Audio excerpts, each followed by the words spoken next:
پیارا آقا فرماتے ہیں ابو ہریرہ جب وضو کرو تو بسم اللہ والحمدللہ کہہ لیا کرو.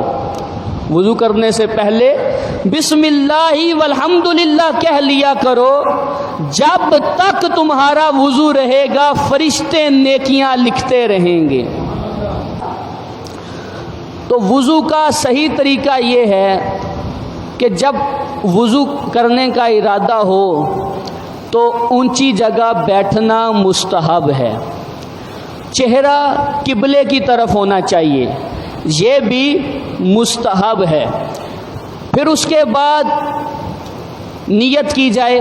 نیت کرنا سنت ہے وضو سے پہلے. اگر کوئی بغیر نیت کے بھی وضو کرے گا تو وضو ہو جائے گا، لیکن سنت ادا نہیں ہوگی.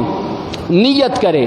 نیت کیا کرے کہ میں پاکی حاصل کرنے اور اللہ کے حکم کو پورا کرنے کے لیے وضو کر رہا ہوں. جگہ بیٹھے ہیں، وضو شروع کیا تو 3 بار دونوں ہاتھوں تک دھویا جائے. 3 بار دونوں ہاتھوں. اس کے بعد کلی کا مقام آتا ہے، کلی کی جائے گی. کلی کیسے کرنی ہے؟ ایسے نہیں تھوڑا سا پانی لیا اور اس کو پھینک دیا، نہیں، یہ کلی کا غلط انداز ہے.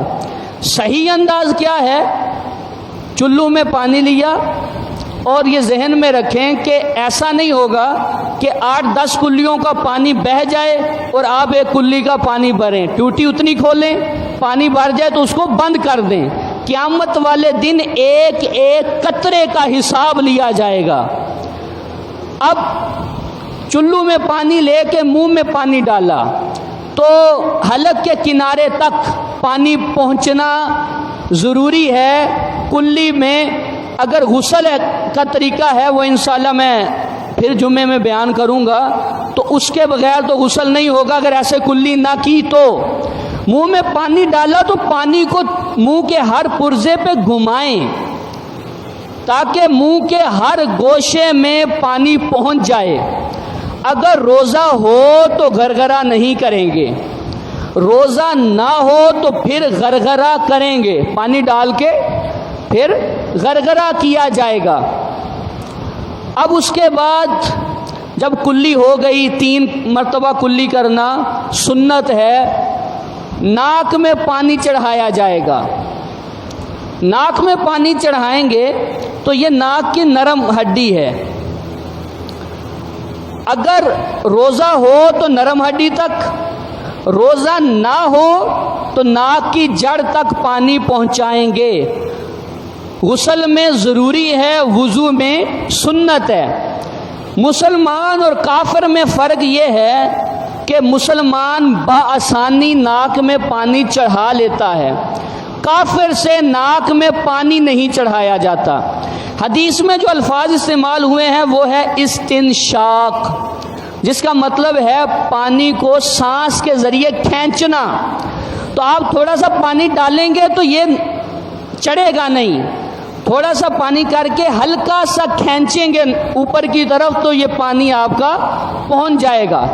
بہار شریعت میں لکھا ہے کہ ناک میں پانی چڑھاتے ہوئے پورے چلو پانی کی ضرورت نہیں، آدھے چلو سے بھی کام چل جاتا ہے. تو آدھا چلو پانی لیا جائے اور تھوڑا سا ناک کے قریب کر کے ہلکا سا کھینچیں گے تو یہ ناک کی جڑ تک، روزہ نہ ہو تو ناک کی جڑ تک، روزہ ہو تو ناک کی نرم ہڈی تک پانی پہنچے گا. یہ توجہ سے سنیں گے، غسل میں وضو کا بڑا کردار ہے. اب ناک میں جب پانی چڑھا دیا تو دائیں ہاتھ سے ناک صاف نہیں کیا جائے گا، بائیں ہاتھ سے. ناک کے اندر اگر انگلی داخل کرنی ہے تو بائیں ہاتھ کی چھوٹی انگلی کو ناک کے اندر داخل کر سکتے ہیں. 3 مرتبہ ناک میں پانی چڑھانے کے بعد اب چہرہ دھونے کا ٹائم آتا ہے. چہرہ دھونے میں یہ ضروری ہے کہ جہاں سے بال عادتاً اگنا شروع ہوتے ہیں وہاں سے لے کے تھوڑی کے نیچے تک، یہ جہاں سے دانت اگتے ہیں نا، یہ تھوڑی کا نیچے تک ہے. یہ جو موڑ ہے تھوڑی کا، یہاں تک جہاں سے بال عادتاً اگنا شروع ہوتے ہیں وہاں سے لے کے تھوڑی سے نیچے تک، اور کان کی لو ہے یہ کان کی لو ہے، ایک کان کی لو سے لے کے دوسرے کان کی لو تک۔ اب یہ ایریا چہرہ دھونے کا ہے، اور چہرہ دھونا کتنے نمبر فرض ہے؟ پہلا۔ تو یہ اس حصے میں پانی پہنچے گا تو یہ دھونا فرض ہے، جہاں سے آتن بال اگنا شروع ہوتے ہیں تھوڑی کے نیچے تک، ایک کان کی لو سے لے کے دوسرے کان کی لو تک۔ اس میں احتیاط کہاں چاہیے کہ بہت سارے لوگ جب منہ پہ پانی ڈالتے ہیں تو آنکھوں کو بند کر لیتے ہیں، زور سے آنکھیں بند کر لیتے ہیں، تو یہ جو جگہ ہے یہاں پانی نہیں پہنچتا تو ان کا وضو نہیں ہوتا۔ یہ جو ہے یہاں بھی پانی پہنچنا چاہیے۔ پھر جب منہ پہ پانی ڈالتے ہیں تو منہ کو زبردستی بند کر لیتے ہیں زیادہ، ایک ہے نارمل حالت میں بند کریں۔ تو اب جو حصہ نارمل حالت میں بند کرنے میں آتا ہے وہ دھونا فرض ہے وضو میں۔ اگر آپ نے پانی ڈالا اور ایسے کر کے زیادہ بند کر لیا تو وہ وہاں پانی نہیں پہنچے گا اور وضو نہیں ہوگا۔ اب طریقہ کیا ہے، پانی کو استعمال کیسے کرتے ہیں؟ پانی ڈالا چہرے پہ تو اب آدھا تو پانی بہہ کے چلا جاتا ہے، آدھے کو دھکے سے پہنچا دیتے ہیں، مسح کرتے ہیں۔ تو مسح صرف سر کا ہے، باقی اعضاء کو دھونا ہے۔ دھونے کی تعریف یہ ہے کہ ہر عضو سے جس کو وضو میں غسل میں دھونا ہے وہاں سے کم از کم 2 قطرے پانی بہہ جائے۔ یہ دھونے کی ڈیفینیشن ہے، تعریف ہے۔ اب پانی ایسے ڈالا، آدھے تک تو پانی خود پہنچا، باقی کو مسح کر لیا، تو یہ غلط ہے۔ بلکہ پانی کیسے ڈالیں گے؟ چہرے پہ پانی مارنا نہیں ہوتا بلکہ چہرے پہ پانی ڈالنا ہے۔